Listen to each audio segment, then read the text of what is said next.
Liz Spade was the New York Times public editor until just recently, when the paper decided to get rid of her position altogether. When she signed off last week, she left with a bang of a final column. In it, Spade wrote that right now the role of the media is more important than it has ever been in American history, and that news organizations are now faced with a choice: to still do independent journalism, keeping their minds open to new facts and unbiased narratives, or to blindly follow along with one of the two partisan narratives, spraying ammunition at every favorite target and openly delighting in the chaos, as most news organizations are doing. In other words, she was saying that journalists have the choice to keep adding to the partisan noise, choosing a side and rolling with it like they are, or, to do actual journalism, regardless of whether the outcome falls in line with the side that the outlet has chosen.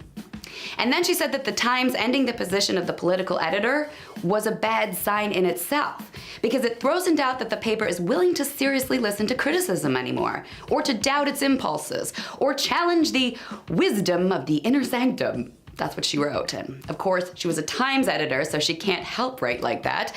But still, her message gets through, that the Times getting rid of their public editor position is a bad sign of our media refusing to grow with the Times in general. That they'd rather stick their fingers in their ears and not listen to what's going on.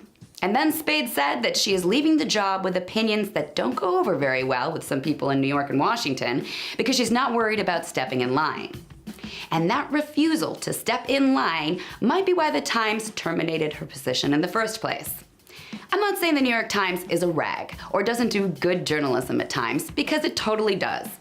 I'm just saying I see what Spade was talking about. I can see how the Times and most of our media right now is choosing one side over the other instead of choosing the search for unbiased truth. Personally, I refuse to choose a side. I can see both sides have fair points sometimes, and I can see both sides are utterly ridiculous sometimes too. To pick one side wholesale is intellectual suicide, and more people are committing it every day. Ironically, in the age where we have more access to more information than ever.